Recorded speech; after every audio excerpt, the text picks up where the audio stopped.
case of, okay, I hauled the load for you and I moved the load for you, and now you don't have the money to pay me, or you defaulted or whatever the case may be, but the insurance company doesn't want to pay that. What then? Can you repeat that again full time? I'm sorry.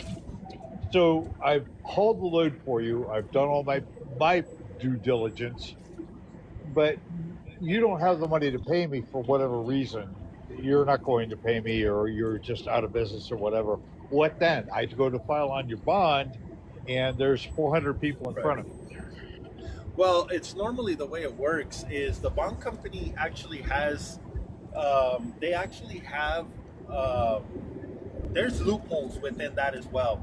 Like I was telling on Bobby Loads, I was telling them, if you haul exempt items, there's exempt items within the government, you know what I mean? Like certain produce, certain machinery, there's exempt things. If you're hauling an exempt item and you file on the bond company doesn't have to pay on that. So they'll go, no, we don't have to pay that. Sorry, that's your own risk. And also vice versa. If you want to broker non-exempt commodities or exempt commodities, you can do it without a broker's license. You don't have to have a broker's license. You can just broker. They're just exempt commodities. There's a list on within the government itself will tell you which commodities are exempt. So that's one way they get out of it. If the bond is already, come up to the $75,000 and you're in that line and you didn't get paid, well, you didn't get paid. Your recourse is normally to go through an attorney that you can. They'll go to the shipper, and I think Leander was talking about this too. That there's a law that the trucker has to get paid. Or were you talking about it, Cupcake? Maybe you were talking about it. Quantum merit. Yeah, they gotta pay. But that's a whole legal thing you got to go through to get that money. And but that's why you're gonna spend $20,000 to get $3,000. Yeah, I mean, exactly. You're gonna go to the shipper, and the shipper's gonna go, "Hey, we paid this guy to do this. Why should we be responsible?" Then you're gonna go, "Well, hey, he never paid me. He went out of business." The shipper's gonna try to say, "Well, welcome to the business world. Shit happens." You're gonna go, "Well, the thing of it is I'm gonna take you to court." There is case law though that backs up that the shipper still has to pay the carrier. Yes, you're absolutely even though right. they paid Make the broker. them do it. So you're right. This is where Matt says. But like Matt was saying, 20 grand how much money you're going to throw at it? Exactly. Exactly. So what are you going to do with it? Well, this is where it's if you're going to do person. that, you got to make sure you get your attorney fees. Is what I would say. I mean, if you're going to file a lawsuit, you should automatically file a lawsuit for your. But then you're 10 years out trying to get that lawsuit settled. So you're still out. This is the problem. This is. But why we want to break up the antitrust? Full time happens with brokers versus carriers. I had a guy. I gave a load to a carrier out of Edinburgh, Texas. Right. I give it to the lady. She turns around and gives it to her son-in-law. I believe it was her son-in-law. They pick up a load of pork out of Rantoul, Illinois, coming around the corner out of the plant. They roll the truck. Boom, gone. Has everything except cargo insurance. No cargo insurance. $90,000 load. I'm stuck with the bill. I go. I'm trying to get the money from these people. Like I'm going. They don't have any cargo insurance. I contact an attorney and they told me, this is what your options are. We can take these people to court. Do they have anything? Right now, do they have anything? Do you think they have anything? Are they a big company? Well, no. It looks Safer says they own 4 trucks. You're better off just figuring it out, some payment plan with your customer. I'm going to be honest with you. What I'm going to charge you and what you're going to get at the end of the day is not going to cover $90,000. Luckily, I had contingent cargo policy. My contingent cargo policy kicked in and paid me $90,000 after about 8 months of bullshit, but I finally got paid. You know what I mean? But my customer held all that money for almost 10 months. And I mean, almost put me out of business. I mean, it was crazy. That's a lot of money. You figure for a broker, $90,000. I mean, when you're making 15%, 10% of that money, You know what I'm saying? You still got to come up and pay all these carriers. I mean, it's tough, man. It can go both ways, is what I'm trying to say. Oh, and if I may, the brokers don't get nearly enough credit for what they do. They really don't. Not even close. It's a lot of risk, man. I've lost a lot of money. I lost $45,000 on a guy who didn't set his temperature right, and when they ran the reefer download, the reefer download came up, and it was all. This happened in 2024. All the dates were 2019 and 2018. Never calibrated the reefer computer. The unit, yeah. So in that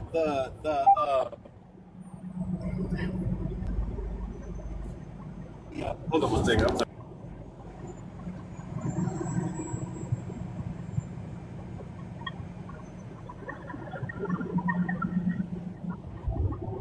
I'm sorry. I'm sorry. I'm sorry. I got a message here. You know, they didn't calibrate it. I go to the insurance. The insurance sends me the contract or the rule, or what do they call it?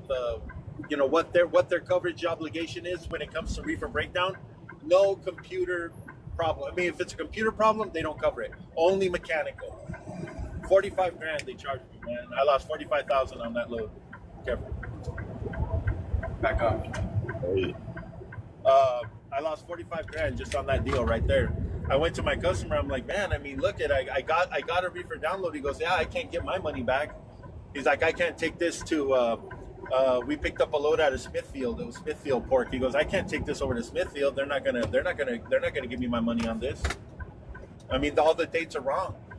So well, this is why the federation. This is why the federation is pushing for the education level to be increased, the bar to be extremely raised, and where the truck driver before they even get in the truck will understand more about the broker side just as much about anything else. I mean, that's why we're asking for the increase, the higher education, so that when a truck driver gets in that seat, they're understanding what a broker goes through, what a carrier goes through, what it takes to figure out what your operating costs are, and how to actually run your business, not just sit behind the wheel, but actually run a business.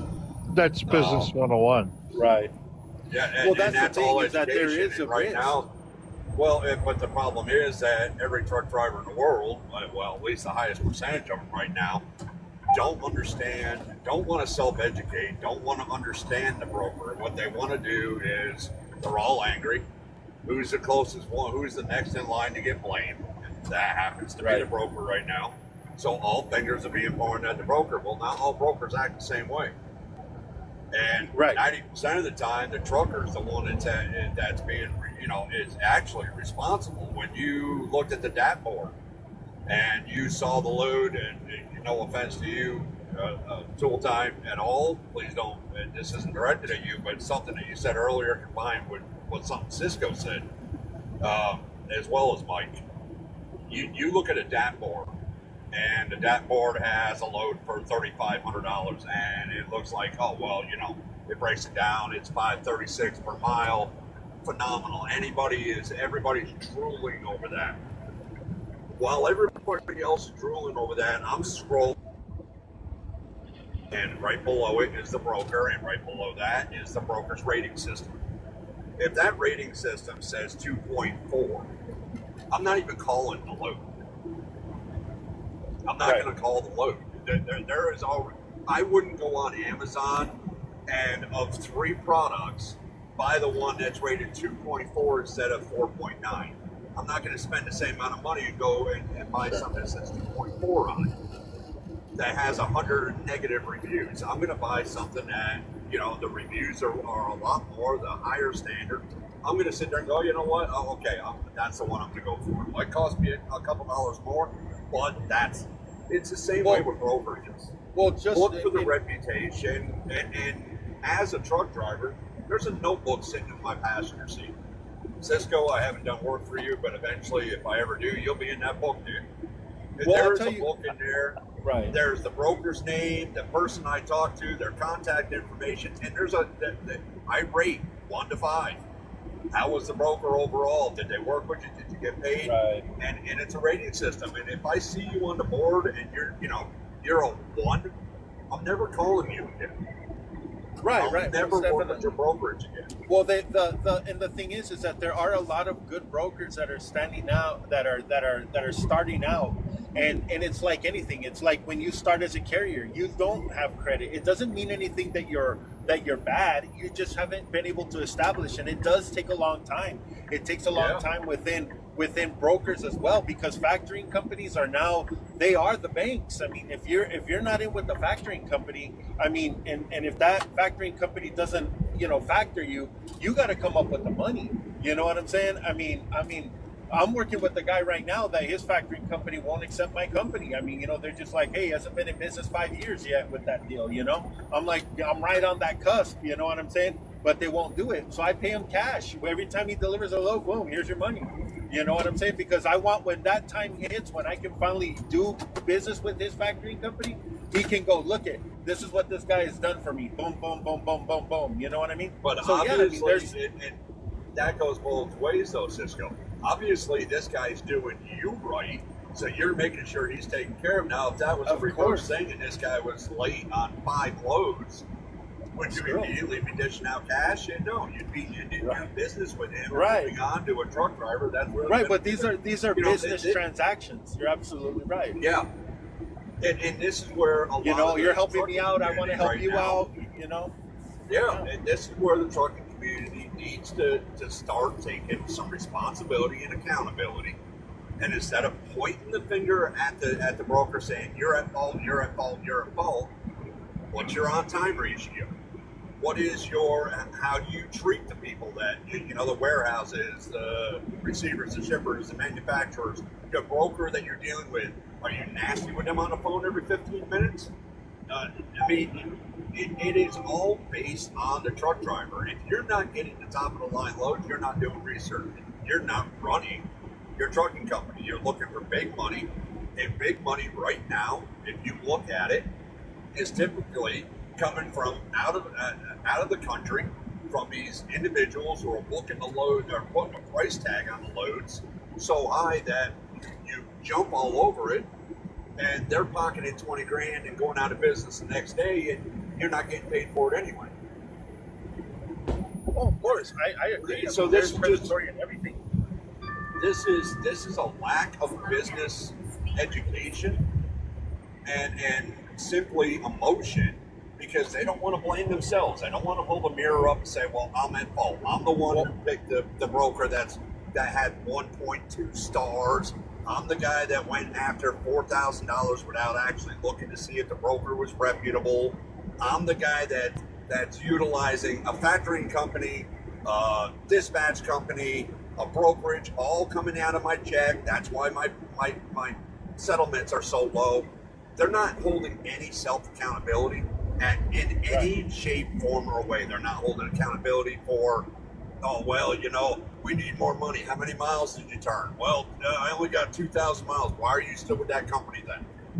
That is your choice to stay there. If somebody promised me 3,500 miles a week and my mileage dropped more than 2 weeks below the 35, I'm already moving on. If you're still there 10 years later and only getting 2,000 miles a week, that is a you problem, not a broker problem, not a government problem. That is an individual problem. But self-accountability and transparency is so lacking in 2026 now that everybody else is to blame for their misguidance and their mistakes. Yep. Well, I'll tell you what. I'll tell you what, man. I mean, on what you just said right now, I'm going to tell you something. This is the way I kind of see it. Alan Lund, C.H. Robinson, TQL, they have a lot of credit. But you know what else they have a lot of? A lot of cheap freight. a lot of cheap carriers, should I say, cheap carriers, that are willing to go, oh, I don't know who you are. I might not get paid. I'll pay you, way better than they will.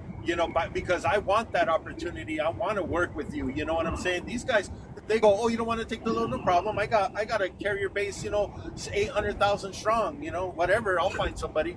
You know what I'm saying? I mean, whereas me, I'm going like, hey, I want to build a relationship with you. I want that. Like, I need this. You know what I'm saying? And I'm going to pay somebody a better rate because of that. You know.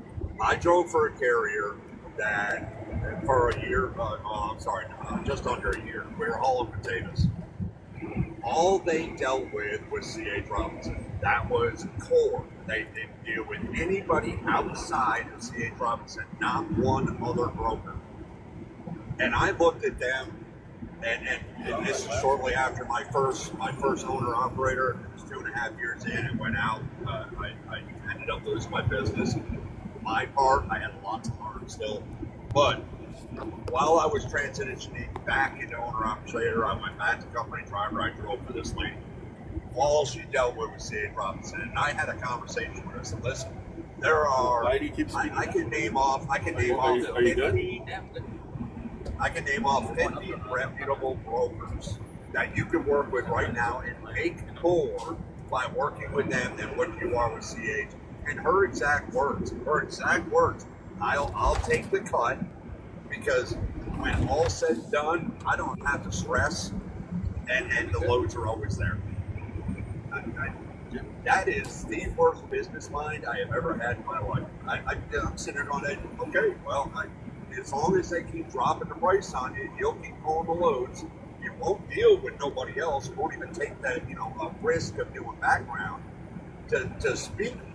Let them know, take the load. Just have a conversation with another broker to see if they can do better. You're throwing that all out the window for comfortability. Well, Matt, you're absolutely right. Cupcake and I had this conversation on the phone. Cupcake, remember the first time we talked, and we were talking about these carriers who just work with one broker, and I just kind of scratched my head, going like, how is it that you only have one broker? I mean, you should have 200 brokers that you work with. I mean, because everybody's doing something a little bit different, you know what I mean? But they're going, well, no, I just let this guy take care of me. Well, then, so don't bitch when they're not trying to. What's their motivation to get you more money? They don't pay your truck payment. They don't pay your insurance. They don't pay your employees. They're just going, hey, well, I know Matt's gonna take the load for $1,200. Fuck it, I'm gonna make $300 on this load no matter what. Sometimes I'll make $400 just because I know he'll still take it at $1,200, even though the customer told me I could get an extra $100. I'm just gonna go ahead and pocket that. You know what I mean? Like, there's no motivation for that broker to go to their customer and go, hey, you know what? I need a little more money because these guys are struggling, man. You know, my guys are struggling and they're leaving me, and I'm not going to be able to satisfy this account if I don't have any carriers that are reputable carriers. You know. This is the thing. This is where a lot of people, and I use the term business acumen a lot, and I know a lot of people are, they probably disagree, but if you're going to be in business, you have to make smart business decisions. And if you're not going to go educate yourself before you decide to go into business, and then you fail miserably, there's only one person to blame on that. And that's yourself, for not going and educating yourself before you become a business operator. And this doesn't just involve trucking. I mean, if you want to own a pottery business, you want to own blow mold injection business, a soda business, where you make your own sodas. I mean, if you don't know what you're doing and how to operate a business, how are you ever going to be successful? I mean, that's the $64,000 question. And if you're going to, there's also this other saying, don't put all your eggs in one basket. Why are you only working with one broker? I mean, there it is. Well, yeah, I mean, I just think, like I said, I don't work with just one carrier. I don't go, oh, you know what, I only had this guy and he couldn't show up, so I guess I'm not going to be able to move your load. You know what I mean? I got to go out there and find it, I got to work with multi-carriers. But there's just guys out there that, and then they complain, oh, the rates suck, and I'm like, well, what are you charging right now? Oh, well, my broker's paying me, this amount. I'm going like, do you even check the boards? I mean, do you even go on DAD, or do you even ask anybody what they're making? Well, no, I mean, my broker's pretty much because, and then I go, well, why do you stay with that broker? And their thing is, oh, because they got return loads. Oh my God, I want to throw myself off a building, man. I mean, I'm going to be honest with you. I don't understand. I don't grasp the concepts. I don't get it's just like, why don't you just go be a company driver and quit screwing shit up for the rest of us that are out here trying to do something? Because they most of them a lot of times think that they are a super trucker. They think that well, I'm one of the best truck drivers out here. I should go be an owner operator. It's not that hard. No. I mean, Cisco, it's like you and I talked about. Getting your MC is easy. That is insurance, a BOC3, and a $300 application fee. The hard part comes after you get that MC number. That is where the hard comes. Anybody can throw $300 down and go get insurance on a truck and pay 20 or 40 bucks for a BOC3, and guess what? You're rocking and rolling. I mean, for $1,000 between your BOC3, your filing fee, your insurance, and what else is there? Oh, UCR. United Carrier Registration. Bing, bang, boom, boom. Right there it is. You're done. Now you got your MC number. Well, now comes the hard part. Now you got to get contracts. Now you get somebody. You got to have somebody have faith in you to go haul their load. Well, here's also the issue. And Cisco, Mike, and I just had this conversation. I want to say 2 days, maybe 3 days ago. I'm not good on time. Days and nights all run together. So it could have been sooner, it could have been later, but it was just recently. We had this conversation. Why are so many getting into owner operator's position? And I'm going to play a little devil's advocate like I did with Mike. The reason a lot of this is going on is because there is no ladder. There's no progression ladder inside a lot of companies. Now, not all of them are like this. So we have some small carriers who might have a large fleet here or there that has a progression ladder, a way to climb the ladder, make more, do better, progress upwards. But generally speaking, that doesn't exist. 26-year guy like me or a 30-year guy like Mike, if we walked into a mega carrier tomorrow and we're sitting in the same class as, that 24, 48-hour class that you got to go through all that nonsense with, we're sitting in there with students who literally the day prior or the Friday prior just got out of school. And we're all paid the same wage. Everybody starts at the same wage, more than generally. They say, okay, well, we're going to start you at this, give us a couple of months, we'll bring you up. The fact is that there's no step. There's no ladder there. So the ladder for trucking really goes company driver, lease op, owner op, small carrier, mega. Most of us don't reach mega. Most of us don't even reach small carrier. But That's our ladder. That's the current ladder that's in place to progress yourself as a truck driver. So you do your owner operator or your company driver for 2 years, and obviously there's no stepping ladder. So you basically go, okay, well, I don't see any progression here. There's no way to work my way up. So what's the next best thing? Well, the next best thing is a lease op, or go full on owner operator. But most go into lease op, where they're scammed, where they're ripped off, where they're taken from because they have no idea what they're getting involved with that mess.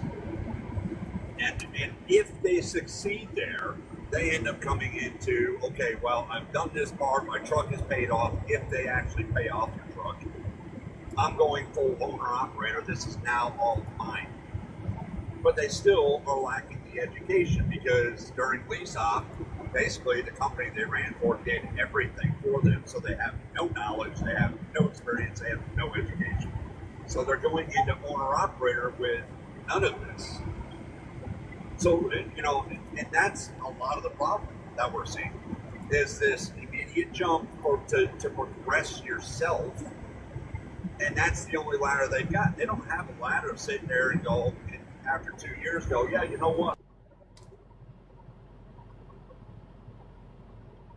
Pay is going up with experience. I'm seeing additional bonuses or whatever the case may be. The ladder doesn't exist. If it did, you wouldn't see the owner ops like you see. You'd see a lot more staying company side because the ladder's there. It doesn't exist. Yeah, and I apologize, man. I'm having I don't know if it's just me. I'm just having a little bit of a hard time. You sound very low. Your voice. But I think I understand what you were talking about. There's no advancement. Advancement in trucking goes, company driver, lease driver, owner of, small carrier, large carrier. That's your advancement.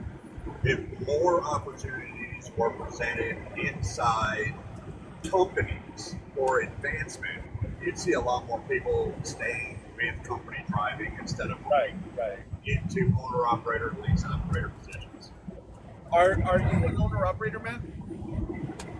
I'm leased on to a company, but I do all my own.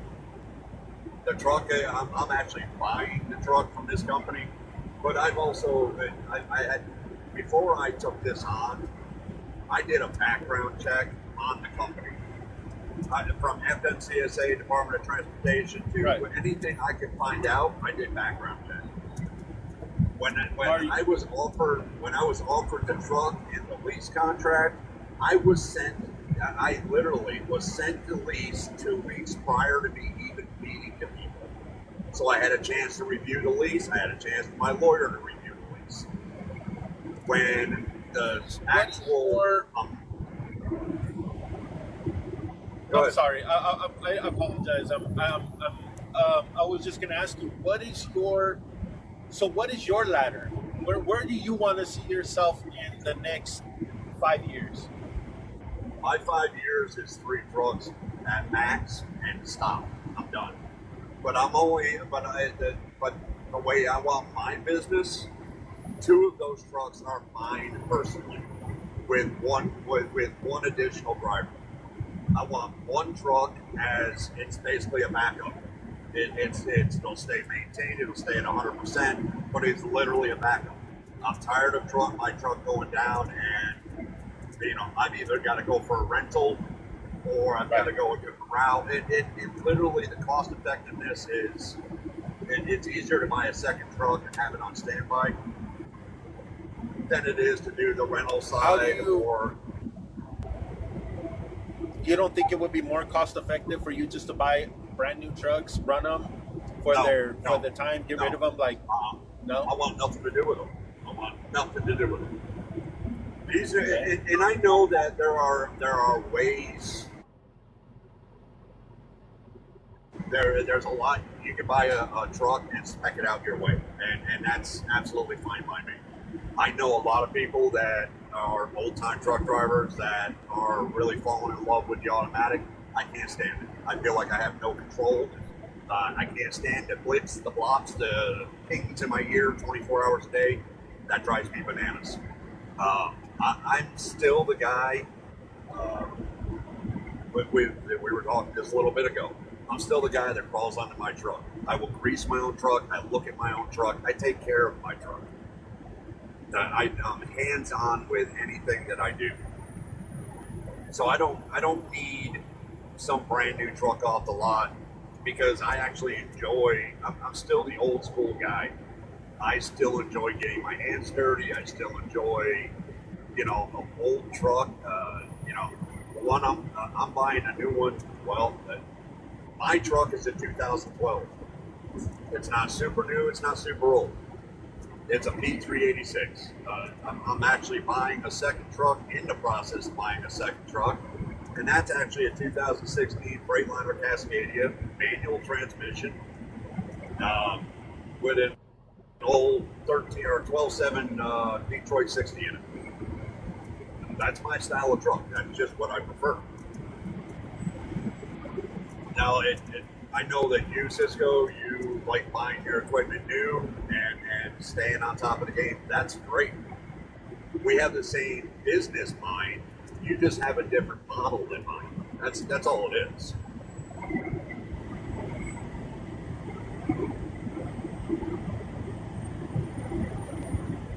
I think Cisco, we lost Cisco. Yeah, we did. He just dropped for some reason. He might have He bad lost signal or service. something. Yeah, probably.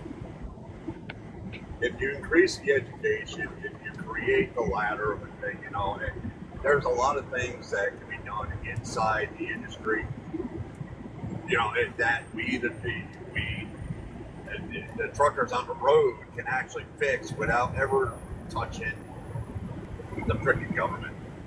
If you have a problem with the broker, talk to people, put it out there, actually read the reviews. See, this is the thing. Talk to when you get into the rating side of it, and I've noticed this when I was on the DAP board, I've noticed this when I'm on the bulk loads board. Man, unfortunately, when I see some of the ratings and stuff on there, and people are still using them all day, every day. I agree. And the reason being is because it's no different than anything else when it comes to the rating stuff. Some of the ratings that I read, it's like, one of them, it's like, the broker or the shipper screwed over two people on like detention time or TANU or short paid them or whatever the case was, or charged back to craziness. And then you get 4 other people that go, broker A was the most amazingest broker I've ever dealt with in my life. You should always use them. And so you look at this and you go, okay, well, this carrier didn't get paid, and this carrier says they're great. And then this carrier over here, though, also didn't get paid, but then all these others over here say they're great. What do you do? But what do you go off of? Well, that's where everything comes in, and this is where education comes in. Okay, well, yes, I've seen it I've seen it on that board. Heck, I've seen it with delivery locations. Well, don't ever come here. This place is the worst. I go in there. How you doing today? Got a load for you. Can you wait 15 minutes? Absolutely. 5 minutes later, back into dock number 1. Everybody else is lined up. You hand them the paperwork. Hey, I appreciate you getting me in. That's real nice of you. 5 minutes later, you're unloaded while everybody's still sitting there, and everybody's pitching a fit. You can watch them. They're yelling at people. They're cussing. They're swearing, and you're sitting there going, well, you know what? A little kindness goes a long way. And that's professionalism.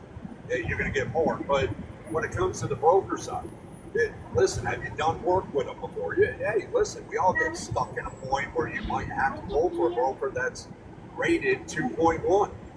What's your notebook say? Does your notebook say that you got paid and everything was fine? Does your factoring company, if you're using a factoring company to get paid, do they approve these people? It's business 101. But it's not just one factor; it's several. Should you look at the 2.1? Yeah, you should definitely take that into consideration. If they're not even rated, you should definitely take that into consideration. But at the same token, did you talk to the broker? Did you have a conversation? Were they nasty with you? Did they talk to you respectfully? I mean, did they speak English?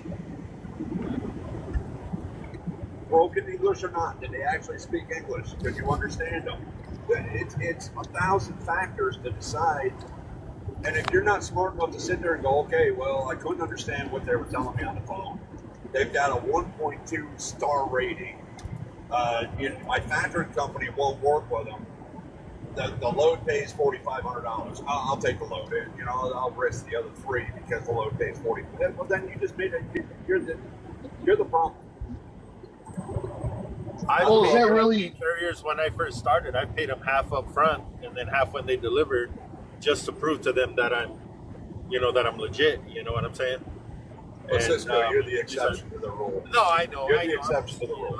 But can we agree though, Matt, that business at the end of the day is risky? That that these are just tools that are at our disposal to minimize that risk, but not to completely Absolutely. eliminate it 100%. I Oh mean, no, these are just tools. It's no because different I've than been burned on loads by brokers as well. I mean, I go like, Yeah. holy shit, I can't believe I took that load. I mean, it happens to the very best of us, all the way down to the very worst of us. But brokers are not. You can't blame the broker until you take a long look in the mirror, and I think we can all agree on that.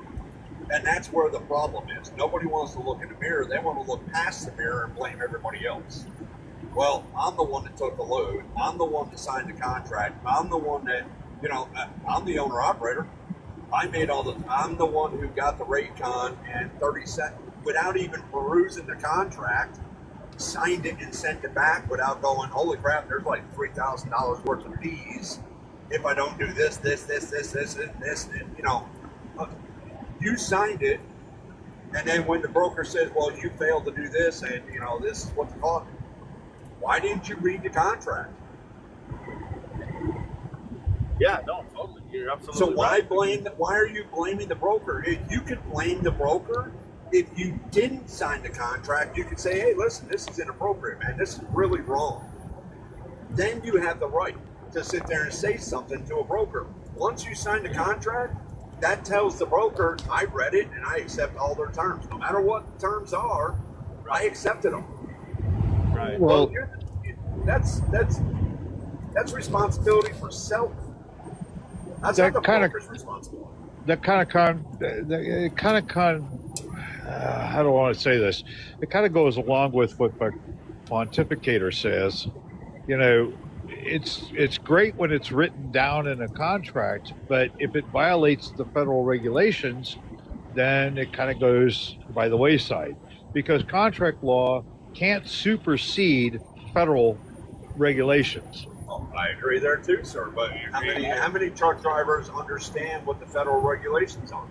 It's zero. Then you're not a very good business person. Well, and that's why I think the point of this whole conversation is that I would say more than half of them out there are not good business people. And what ends up happening when you're dealing with that, you just have an Easy. Hold industry on. that's screwed, Hold on, saying that, AFART's going to come after you for bashing. That's all right, You man. can't I'll say put my that they don't location know right what now. to- They can they don't come know- for me whenever they want to. I'm just saying, just watch it. If you say that a It's fucking not- truck driver doesn't know what they're doing, you're bashing. Now, easy. It's not just it's them. It's 90% of organizations that are out here that are pointing and this is why people are we get this massive mix with the Federation. We get this mix of hate, love, I'm following with you. I'm not. There is such an influx, and the reason is because Mike and I both, when we started this, said this was going to be about accountability. We're holding the truckers accountable as much as the brokers, as much as the government, as much as this is accountability across the board. And Mike and I knew when we started this, we're going to get so much kickback and negativity from the trucking community. And I'm sitting there going, yes, so what? Maybe it's time that somebody, and we're trying to be nice about it. We really are. We're not calling anybody a bunch of, nasty names. We're just saying, open your eyes, accept some of the responsibility that you're trying to put on everybody else, and accountability, and do better than what you're doing right now. You're blaming everybody, but you won't look in your own mirror and say, I signed that load. I took that load. I didn't get paid for that load. I wonder why. Because you didn't do the research. You weren't educated. Did the content Tool Time just made it very clear. Sometimes the contract is going against federal regulation. Is it? If it's going against federal regulation, then you shouldn't be signing the contract in the first place. Do you know what federal regulations are? Do you understand them? We're here to help you to learn that. We're not here yelling the brokers need to pay us, at $5 a mile, and the brokerage fees need to be at 3%, which will literally put every brokerage worldwide out of business, let alone countrywide, just worldwide. That's it. They're done. So good luck moving freight, because Nobody has the education to do billing. Nobody has the people skills for, doing correct shipments. You're all are done. You might as well park your trucks now because you're done.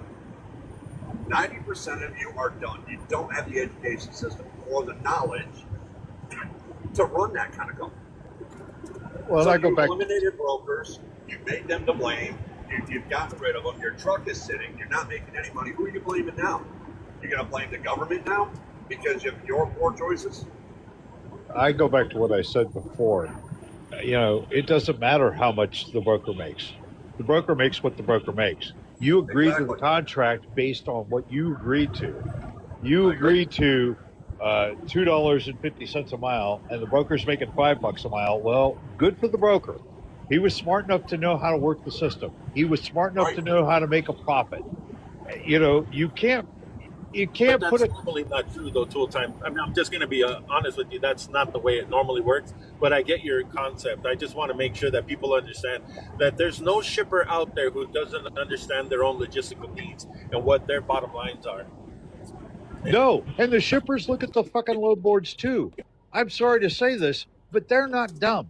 They are not stupid. They all know what the loads are paying, and they're only going to pay They what are they're not going to pay. dumb. Exactly. And they have every other broker out there competing with other brokers for that freight. Other And brokers, there's other competition drivers, behind the everybody. carriers. The carriers don't understand that, and yes, it's there's competition on that side of it as well. So I mean, even if the broker was saying, or if the customer goes, "Hey, I want to pay $4," another broker could come in and go, "Hey, man, I can move that for $3.50. I got carriers that can move that at $3.50." Another guy could come in and go, "I got guys at $2."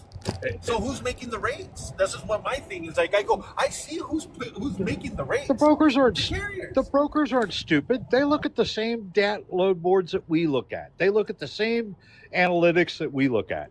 They all know the same stuff that we're looking at. They're all out to do what? To make the bottom line as low as they possibly can get. And that is their goal.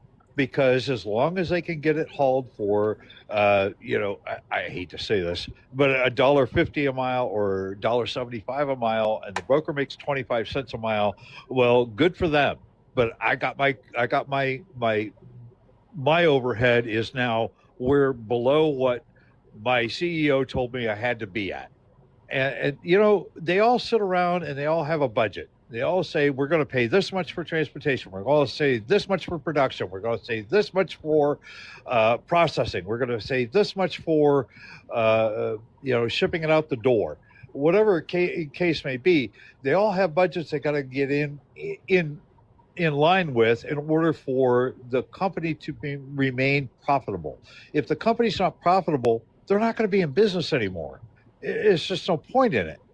I'm not going to take a loss every time I turn a wheel. You're not going to take a loss every time you book a load. They're not going to take a loss every time they manufacture a product. We don't manufacture products. All we do is is haul stuff. We don't manufacture a box. We only do what we can do, which is provide a service to get it from point A to point B. We got to figure out what our bottom line is. And this is the whole thing that Mike has been saying forever. What is your cost per mile? What are your numbers? Where do you need to be? So if I need to be at $2.50 a mile in order to make my truck profitable, in order to pay me a wage and to make my truck profitable, that's what it's got to be. It's never that cut and dry as that it's going to be, well, the broker can only get 3%. Who determines that? Right. Well, the problem of it is that you have, even if you're going to talk about that whole document that's over there, the Google document or Google Doc, whatever the hell it is, you're looking at something that I don't give a fuck how much traction it has. What you're wanting is what they're wanting is they want to have this passed by Congress, signed, stamped, and delivered to the president's desk, and have the president sign off on it as well. The next thing that's about to happen after that is 20 years of litigation. And the reason why I know it'll be 20 years You have BlackRock that owns 10% of almost every publicly traded company that is a carrier. So you're going to literally go through, because if BlackRock owns 10% of Knight Swift, and well, let's just be honest, Knight Swift, with it being the largest carrier, they're also a broker. So they broker a lot of freight. You think BlackRock is going to take a loss on their brokerage that they own 10% of? No, they're not. You think they're going to take a loss off of C.H. Robinson? No, they're not. I mean, they're a, what is it? It's like a $10 trillion company, I think BlackRock is. Like, and you think they don't have the lawyers to shut that damn thing down? They do. Hell, if they wanted to, they could shut it down right now. They're just letting them go out there and act like buffoons is all they're doing, because they know it'll never go nowhere. That Well, whole and what it is, it's what a it is clubhouse, doing. man. Well, what it is doing is it's showing the ignorance of the trucking community. The people that are backing it aren't realizing that what you're doing is showing the federal government that you are uneducated, that you are not in their league. And you know, you and I, Mike, we had a private conversation. We know that Washington, D.C. did nothing but laugh. They are not taking this seriously. They won't, because there's no thought behind it. There's no education behind it.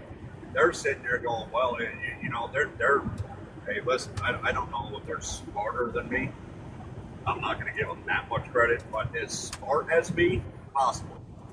Where they're sitting there going, do you even realize that, and Mike, you just said this on one of your videos, I believe earlier today, yesterday, we already got a black eye in the community.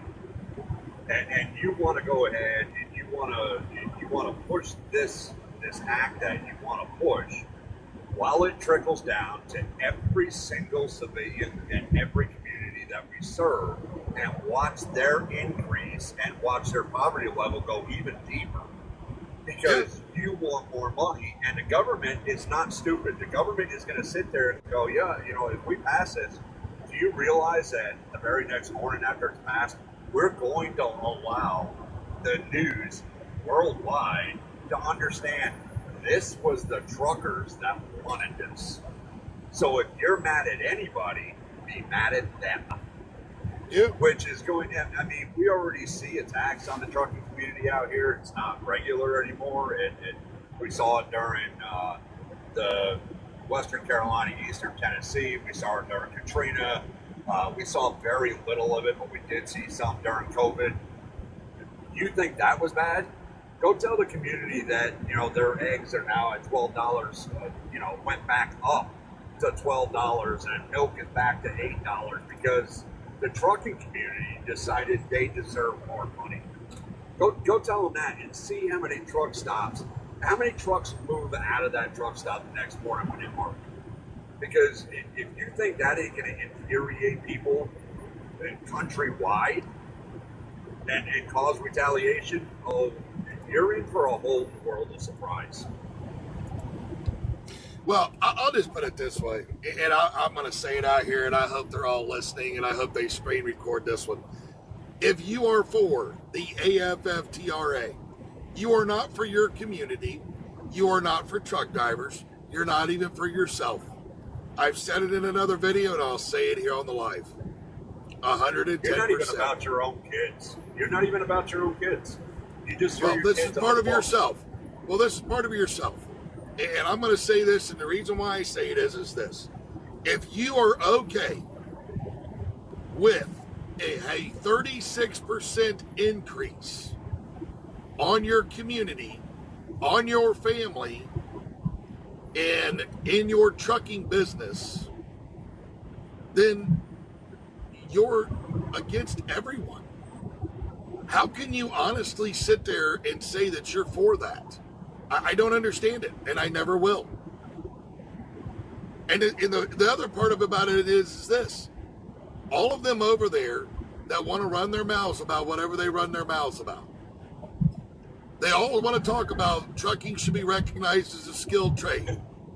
And yet there's crickets about the rulemaking that has been submitted. They all talk about how detention is a problem. And yet there's crickets about the fact that there is a rulemaking that's been submitted. So are you really for truckers with your We the Truckers? Or are you just out there running your jibs? Because why are you not supporting a rulemaking procedure that's out there, or a notice for proposed rulemaking, I should say, an NPRM for detention, an NPRM for trucking being recognized as a skilled trade? An NPRM that eliminates the 34-hour reset, sets it to 24. I think it's just that gets rid of the 11-hour clock and puts it at 14 hours, which gives you more drive time, more work time, more ability to make better for yourself. And you're against all of this. I mean, they can make sense because I'm at a loss. And, I think it's a group. Go ahead, bud. I'm sorry. I'm just like I was telling Cupcake last night. I go, I honestly believe that all that is a group for battered truck drivers. That's all it is. It's like a battered woman's group that they could just go and vent to one another about how they got taken advantage of and how they were bullied and they were being how TQL made them feel bad and how they didn't get the rate that they wanted because they begged and pleaded and they still didn't get it. It's Battered Truckers Anonymous. That's what it is, man. That's hilarious. Is that what it is? Battered Truckers Anonymous? It is Okay. Battered hilarious. Truckers Anonymous. I am coining the phrase right now. Battered Truckers Anonymous. That's what that hilarious. group is. They don't want to do anything because they've blocked anybody who has any business sense at all. Anybody who's in business and going, hey, I think you're wrong about that because that's not how it works. Oh, bullshit, block. You're not supporting the Battered Truckers group, I mean, we're battered people here. We can't take it. That's what it is, man. Well, thank you for clarifying. Thank you for clarifying that because that actually brings a whole different perspective to what's going on over there. It really does. Well, Mike, you and I have had a conversation, and I'm gonna. I don't know about taking this on the personal side, but this is also what we're seeing is it's an old group that is now split in two. It's the pros versus the cons, and it's really coming down to that line. It really is kind of actually what it is it's the dumbasses from NADRA that were only about money in themselves. It's what it is. I'll say it, man. I'm not afraid. Well, and that's kind of where it boils down to. We have the group that is looking at a certain path, and I'm just going to leave it at that because we are, our group is there's nothing that we conform with. We believe everybody is a human being, and that's just how we look at it. It almost reminds me of We walk a certain. Go ahead, bud. Sorry. I'm sorry, I didn't mean to interrupt. I was just going to say it kind of reminds me of that strike back in the 70s where it was the independents versus the Teamsters. It's similar to that. The Federation it has two understandings. People are people. Okay? It doesn't matter who you are. If you're doing the right thing for the right reasons and you want to be out here in a truck and following the regulations, welcome. You're a human being. You have a family to take care of. Come in here, take care of your family, take care of you. We don't have a problem with that. Just know the regulations and abide by them. It's that simple. There's no complications behind it. And to walk the right path. It's that simple. Walk the right path. If you're going to walk, greed and gluttony and all the rest of it, you are not in the same mindset as the Federation is. We're simply here to do what might never be done, and that's put everybody together. Lump everybody into one freaking group. Well, that's why I company keep drivers, trying to owner bring them operators, all in lease here. operators, carriers, brokerages. Brokers, The more shippers, the everybody.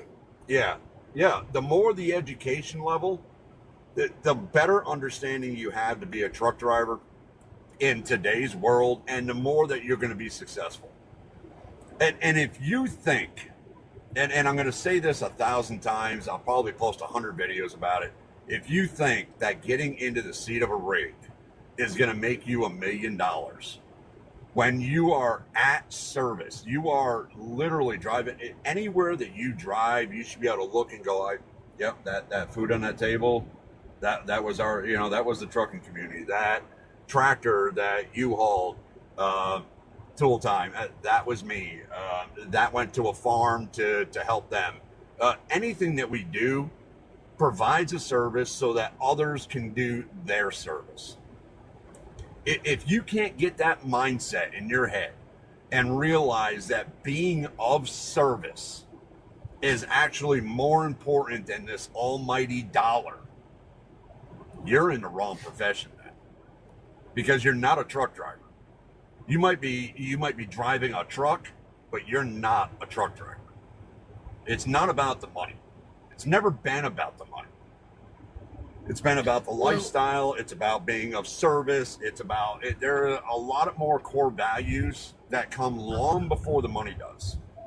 The problem of it is, though, that I look at is the mega carriers have actually went through and tried to turn this from a lifestyle into a factory position, like a normal regular job.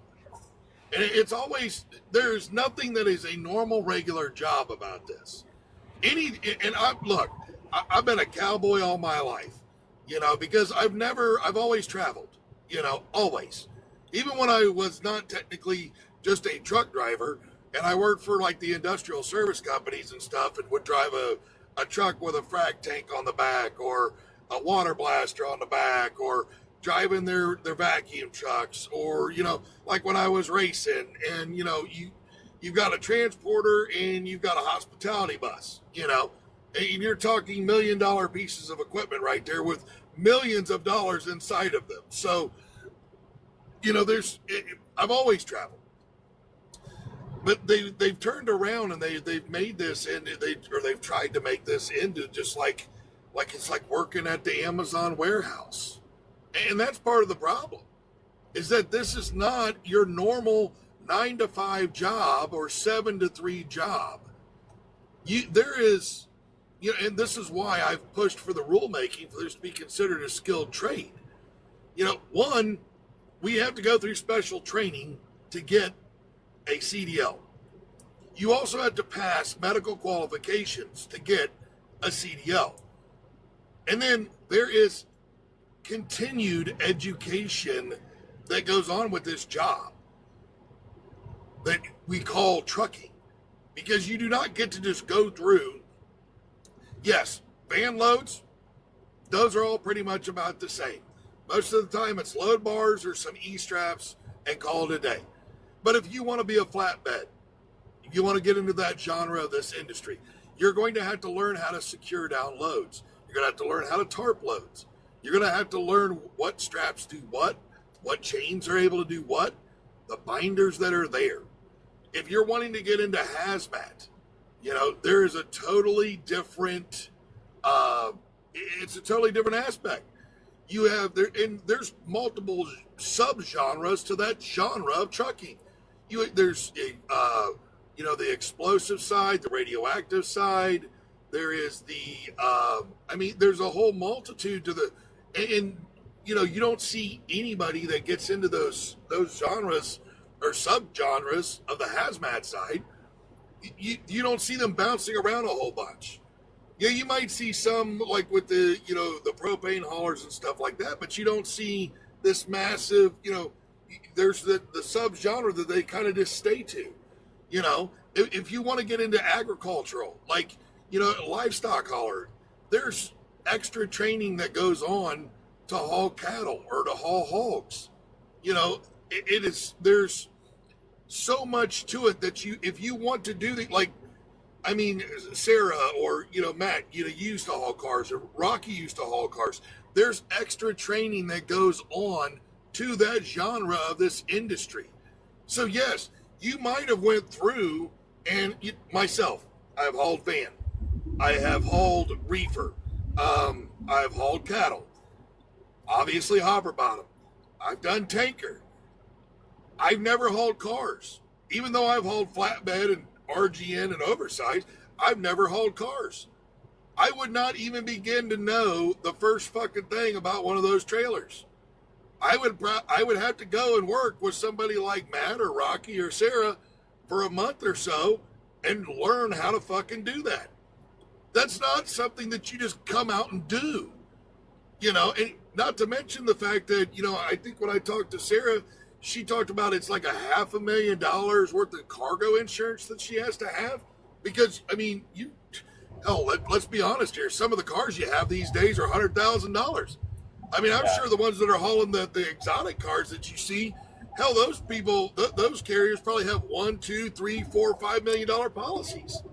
Because, I mean, you hauling a Bugatti, it's not like hauling a fucking Prius.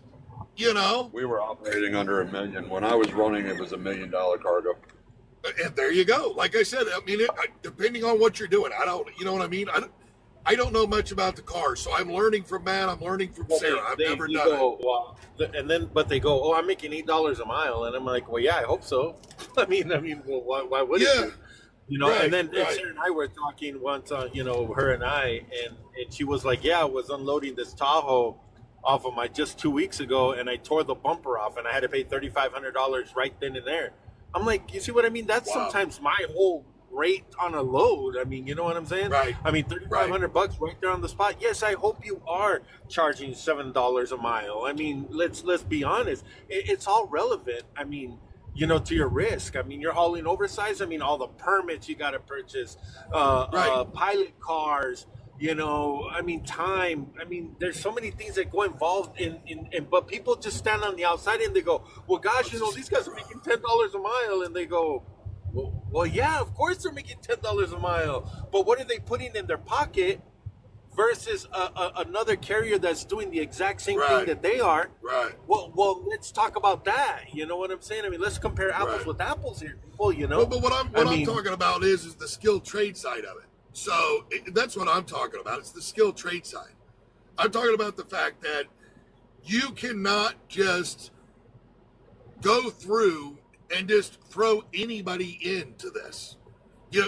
Van, that's kind of, once you get your CDL, you learn how to drive a truck. That's kind of the most basic part of trucking is van or reefer. Now, reefer's a little bit more because you've got more to do with the reefer unit. You got to make sure your temperatures are right, know how to pull those logs and things of that nature. Whereas a van, you just kind of show up, open your doors, and bump a dock. And I'm not saying anything wrong with van, though. I'm not saying anything wrong with it. I'm just saying if you want to go from van to go to reefer, you're going to have to learn about the reefer unit, which is a skill. If you're wanting to go from van to flatbed, you have to learn how to secure down loads, whether it be equipment or lumber or steel. If you're going to haul oversized, you have to learn how to do that. That's another skill set. If you want to go haul cars, you know what I'm saying? That's what I'm saying. Even with vans, your education doesn't stop, and that's the only thing I want to add in because, like me, okay, listen, right now I'm running reefer. You know that. Everybody that knows me knows I run reefer. I am currently running a load that requires a tanker endorsement to run. Right. So you've got to know. I mean, so there. Even with that, same with dry van. If you end up hauling what I'm hauling right now, but don't understand how to haul liquid or several thousands of gallons of liquid, you're in trouble. So it's even dry van requires more education than than what is perceived. And that goes for anything. I mean, dry van, you could do flatbed work with a dry van. Some, not very much, but some. You can put tractors in a dry van. If you don't know how to strap a tractor down inside a dry van, you're in trouble. Like lawnmowers, But there's that small engine skill set. tractors, things. There's There the it skill is. set. Exactly. We're increasing Exactly. our skill set.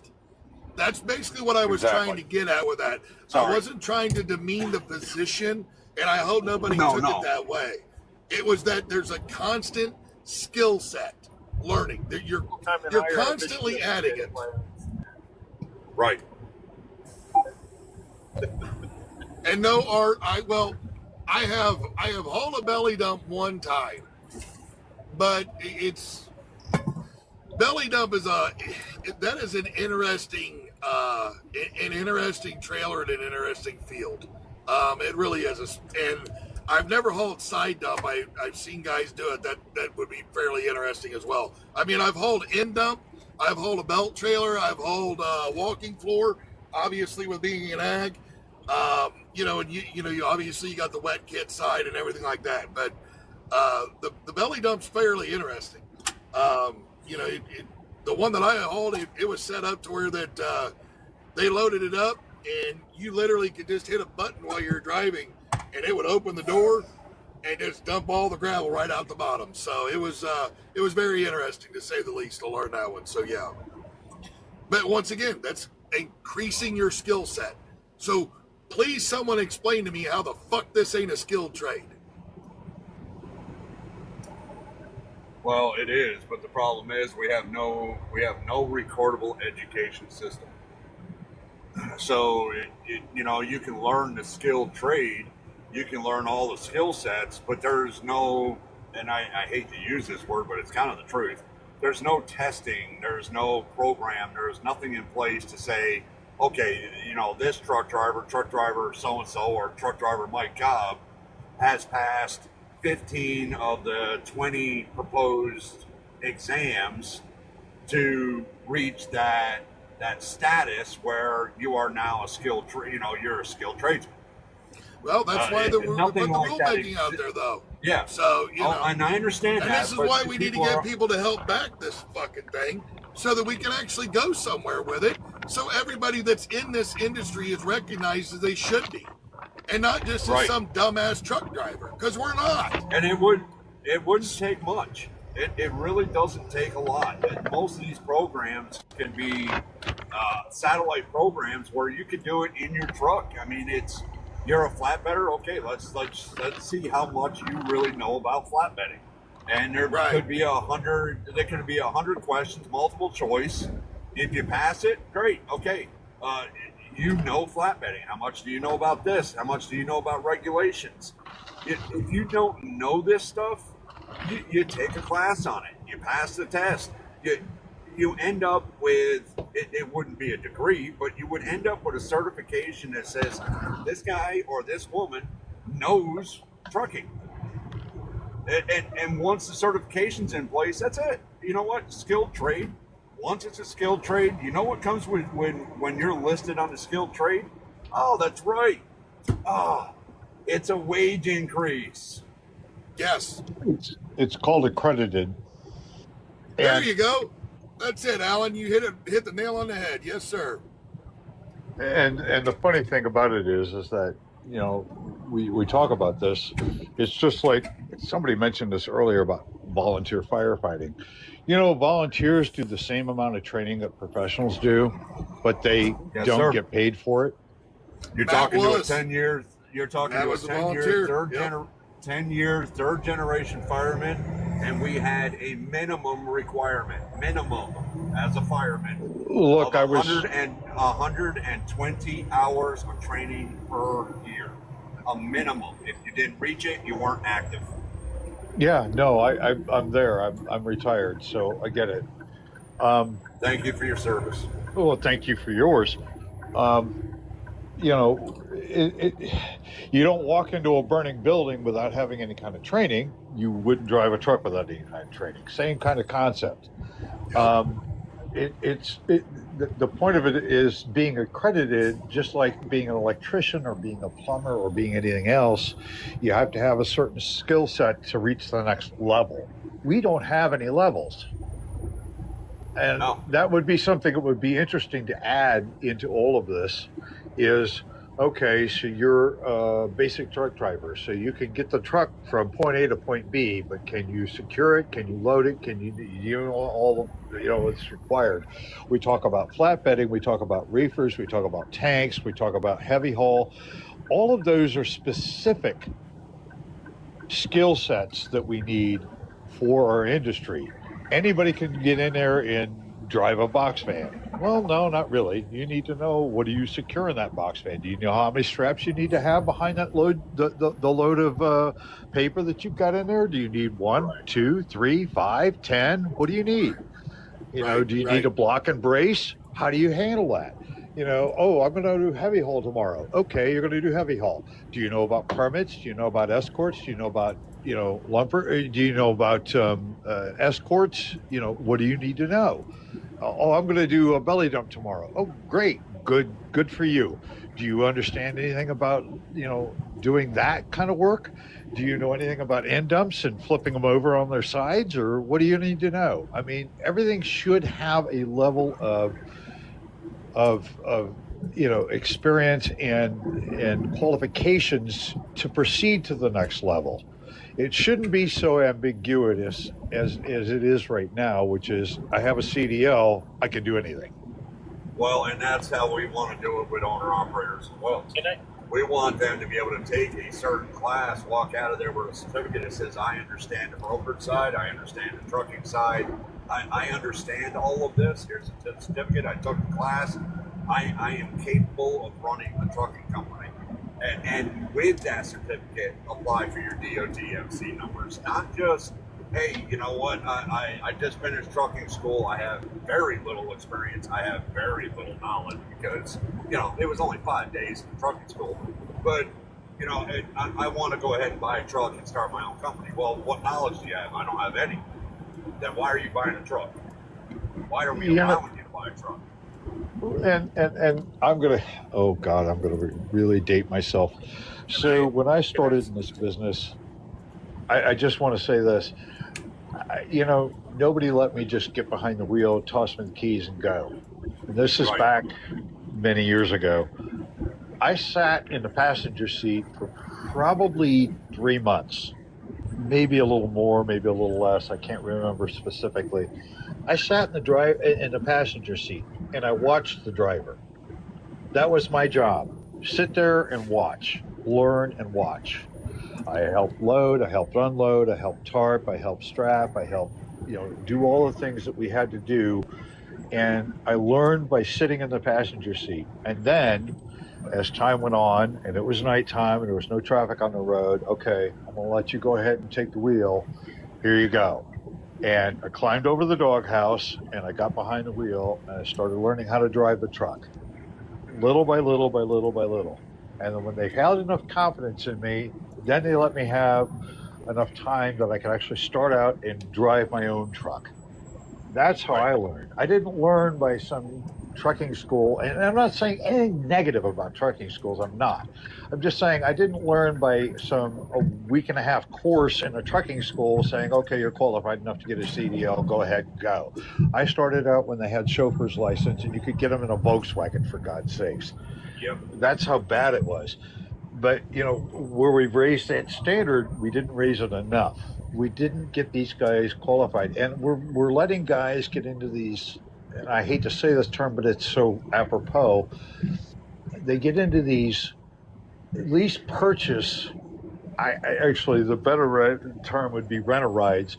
They're getting these guys just to sign on a dotted line and letting them go into this with absolutely no skill set and no knowledge of how a business runs or how the trucking operation runs. They don't know anything about brokers. They don't know anything about bidding loads.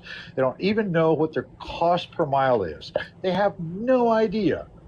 But they're signing on a dotted line and they're getting a brand new 2026 Cascadia. Yay. And all they're doing is setting them up for fail. But the best thing is the trucking company's making a huge profit because they don't have any expense. Everything is bore on that driver. The driver has to pay for everything. He gets no paycheck at the end of the week. He gets a negative balance, and he's worked his butt off all week long trying to make a profit. Right. No, I 100% agree with you. The lease contracts that are out there, I went through after owner-operator, after my original business went under. Like I said, I went to company. My whole objective as a company driver was to work my way back up. There were certain things I had to do some inner searching. I had to do some self-education. There were things that I had missed. I had to learn a little bit more on the financial side, had a better plan. But I also went through and was looking at these lease options. I probably called 50, 60 different locations that offer lease on. And I thought, okay, well, that's going to be my way back in, because I have a work ethic that goes back to 1960. So you're not stopping me. Once I set my mind to it, I'm going to accomplish. So, but when you start talking to them, it's a whole different ballgame, especially if you know what you're talking about. And most of them don't. When I've asked, can I see the contract prior to my arrival? No. Can I let my lawyer look at the contract? Well, you can send it to your lawyer when you're here, but you only have until the end of day to get a response. What's the final payment going to be? Is this going to be a work off and make the final payment and I'm done? Is there something attached? Well, most of them have a balloon payment. Well, okay, how many miles am I getting per week and what am I making? You know, is there an average per mile and an average mileage per week? Well, we don't have those numbers. Well, how do you not have those numbers? I can't even figure my cost effectiveness if I don't have some kind of number to run off. And most of them, when you say that, will say, well, it's about 3,000 miles. Okay, what's the average rate? Because I'm going to have to look at what the payment is, my fuel expense is going to be, what my insurance is all going to be, and average that down to a per mile and find out if what you're paying per mile is actually going to be effective or if I'm just working for you for nothing. But most of them don't have those answers. Most of them won't give you those answers.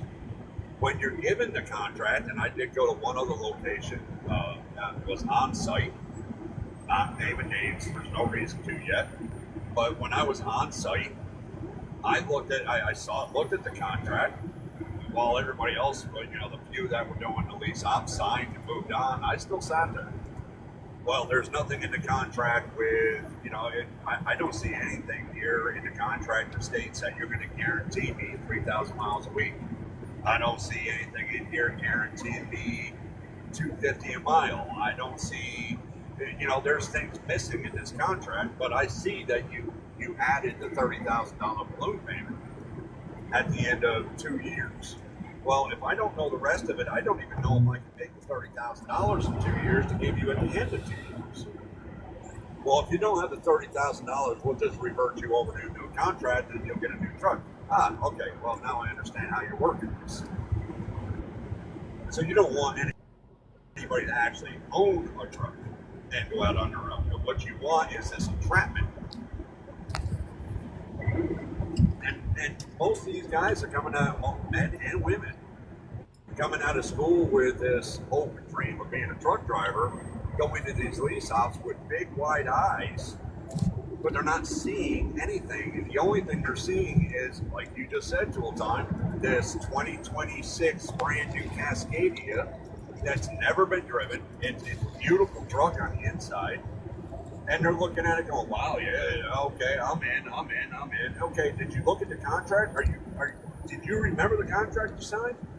Or are you just looking at the beautiful 2026 that they got at a discounted rate because they bought 50 of them? Well, no, because $226,000 for that truck, but I can guarantee you because they bought 50 of them, they got it for 90.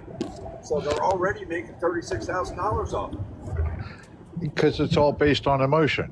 And these guys aren't stupid. They all went to, psychology 101. I mean, it's all based on emotion.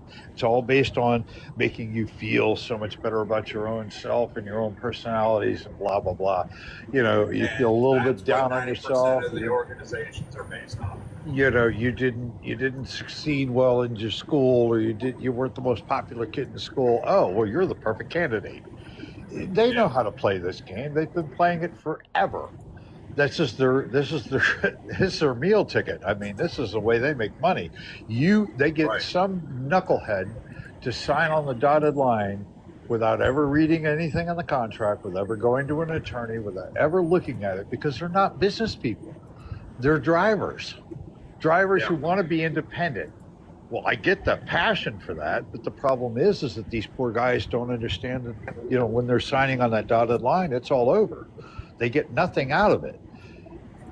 But there's nobody there to help them realize that. It's all based on emotion, sitting in an orientation room. Well, do you want to be a company driver in such and such a mile, or you could be an owner operator for triple that? Well, in theory, but once you get done paying for everything, it's not how it's going to work. But they don't know that. And they love to prey on the uneducated. That's their goal. That's their business market. I mean, that literally is their business standard. That's how they make their money, because you pay for everything. You pay for all of it. So the trucking company had nothing more than to put out some credit to buy a truck on credit, and they got some schmuck to pay all the bills. Yeah. And all the truth in leasing laws that we have on the books, and we still can't stop this. And that's where I go back to that same tired old argument. So we get new laws passed, but how are we going to enforce them? Well, welcome to the Federation, my friend. This is exactly what we're all about. Education, and, maybe we can, maybe we can't. Federation has never made one single promise, not one, to anybody, since the day we started this. And that's been a kind of a underlying thing that we're about. There's no promise that we're just going to do the work. But we're about the education side. Oh, I am all on board, 100%. If we can help one driver, one male, female, I don't care who you are, one from going in and signing that dotted line without first getting, reading the contract, without sending it to a lawyer, without sitting there going, this is missing, this is missing, this is missing, and prevent them from hurting their future, then we've succeeded. If we can get more than that, great. But that's the whole purpose. Yes, is there policy changes? Mike has been is the top guy when it comes to writing these things up properly, getting them out, getting them submitted. That is all Mike. And there ain't one of us in this organization that won't give him all the props for that. But we are seriously about the education. And any one of us that's in this organization combined, brother, I'm actually writing one right now. We're probably 130 I want to ask years. We're probably 130 years worth of experience between 5 of us in this organization. And with those years, it's more about who we're talking to, education, open your eyes, look at things other than from an emotional standpoint. Shut the emotion down and be business minded and look at what we're trying to tell you to look at. Because if you do, you'll see a different world that's going on, and it will help you 10 years, 20 years down the line in which career path or which direction your career is going to lead you. I'd like to ask Mike this. If it's possible. Buddy, I answer any and all questions. I know you can. And I won't send you down a rabbit hole, I swear. I want to ask you a question when you're done with that question.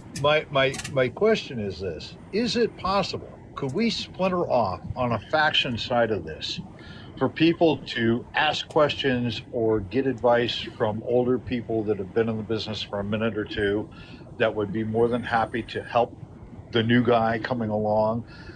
kind of like what we used to do way back in the day with the liar's counter, and somebody would come in and you could just tell he was a greenhorn. He didn't even know how to order coffee right. And, you would sit down and you kind of coach him along a little bit. And he got a little bit from this guy and a little bit from that guy. And he kind of put it all together. And you're like, oh, that makes sense. Oh, I need to do this. Or I need to do that. And get it to the point where we're actually coaching each other instead of trying to pick sides with it.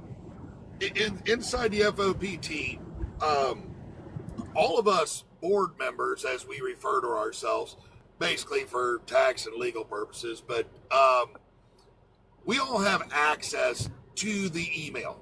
Okay, so if you send an email to the FOPT@gmail.com with a question, one of us is going to get back to you because we all have access to it. So if there's anybody that I don't know, if you're, well, let's say you're thinking about getting your CDL, or you're in school to get your CDL, but you don't quite know what direction or what path you might want to take, what genre to go after. Or maybe you're in your third week of training with your carrier and things just ain't exactly quite going the way that you thought they were, or your trainer might not be training you as you think they should be, and you don't know how to handle the situation.